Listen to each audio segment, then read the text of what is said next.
Je vais vous raconter une histoire dans le Talmud. Dans le Talmud, il est marqué quelque chose de fabuleux.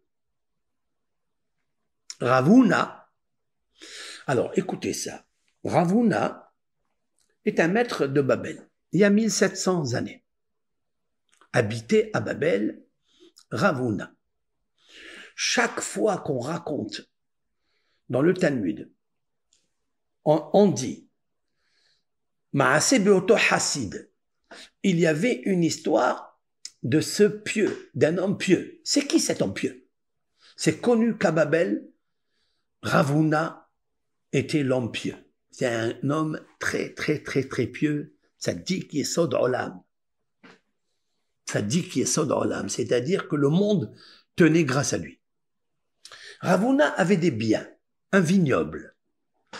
Et Ravuna étudiait la Torah, il était un homme riche, et il étudiait la Torah. Et Ravuna a placé un métayer pour s'occuper de son vignoble. Un métayer peut recevoir, selon les conditions bien sûr du patron, soit le quart, soit la moitié, soit le trois quarts. Tout dépend de l'investissement qu'il va faire et tout dépend ce que le propriétaire souhaite, combien d'investissement dans l'étude de la Torah il va faire. Ravuna a sacralisé, a sanctifié sa vie à l'étude de la Torah. On ne devient pas un homme pieux en faisant le métayage. Non. Il a placé une personne, un tuteur, un métayer, et lui, il s'occupe de ça. Très bien. Maintenant, la condition qu'il y avait entre Ravuna et le métayer, c'est qu'il lui donne une partie des racines des vignes. Vous savez, on peut vous donner de l'argent, on peut vous donner 100 kilos de raisin, mais les pieds de vigne appartiennent au propriétaire. Le métayer lui dit, moi je vais te faire un travail extraordinaire, mais je veux être associé dans les pieds de vigne. Tu me donnes, s'il y a 150 pieds de vigne, tu me donnes 30 pieds de vigne. Il lui a dit d'accord. Il n'y a pas de problème. Ravuna était un juge dans la ville de Babel.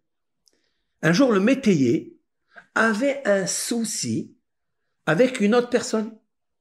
Et il y avait un jugement à faire dans la ville où était Ravuna. Donc son patron, quoi. Vous savez très bien que toutes les fins de mois, ce métayer amenait les pieds de vigne à Ravuna. Tous les fins du mois, ils ont arrangé ensemble de le faire. C'est comme ça qu'il se produisait le partage. Un jour, une semaine avant la fin du mois, Ravuna entendait un toquage à la porte. Qui est là? C'est le métayer.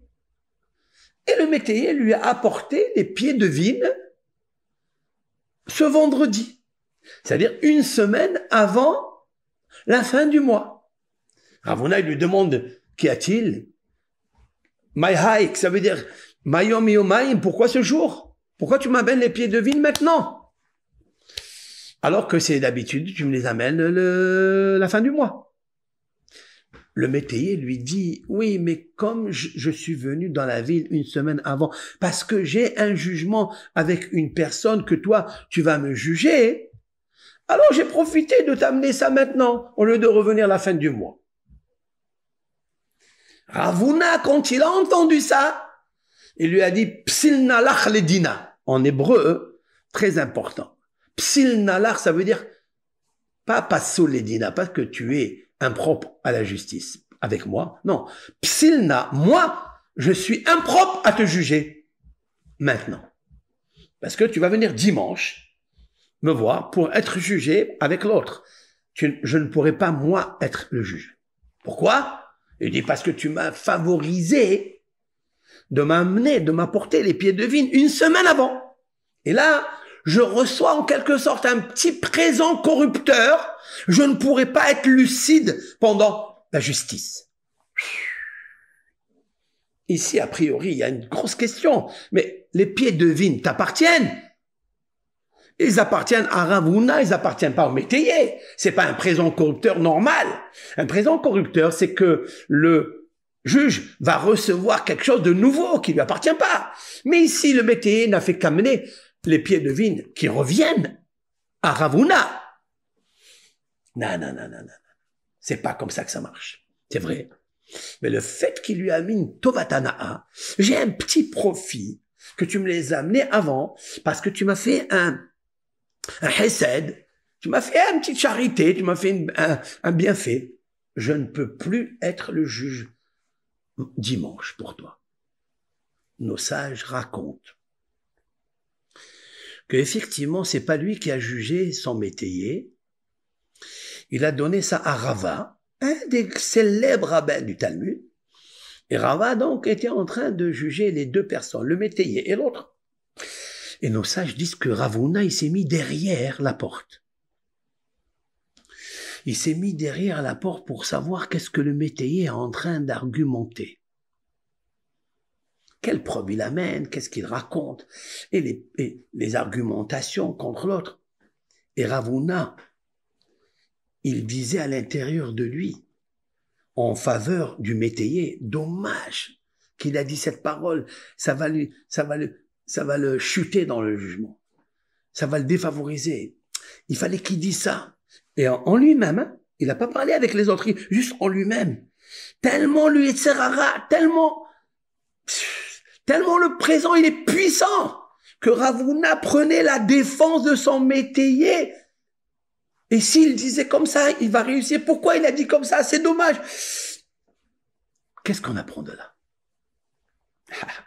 Quand tu reçois un présent, peu importe comment il est, tu deviens une personne avec la personne concernée. Quand on vous donne quelque chose, vous ne pouvez pas être juge avec la chose. Quand le Yetzer Hara, le Satan, il nous donne des milliers de choses. Regardez dans la rue, qu'est-ce qu'il nous donne? Regardez dans les réseaux sociaux, qu'est-ce qu'il nous donne? Il te rend sociable, aimable, amical. Il te rend sa partie. Il te fait profiter des choses magnifiques. Il te fait voir des choses que jamais tu n'as vues. Waouh! Regardez le dévoilement de toutes ces femmes qui se produisent dans ces réseaux. Il te donne le shohad. Comment tu vas faire? Tes yeux, il devient une avec le Yetzer Hara. Qu'est-ce qui se passe? Après, tu vas dévoyer la chose. Tu ne peux plus être maître de toi-même. Tu peux plus t'arrêter de faire cette addiction parce que tu deviens une entité avec. Tu te colles avec la glu. Plus que ça, c'est qu'il n'y a pas deux personnes, le Yetzer Hara et toi, la Avera et toi. Non, toi et la Avera, vous habitez ensemble. Et c'est pour ça que c'est difficile de combattre le Satan.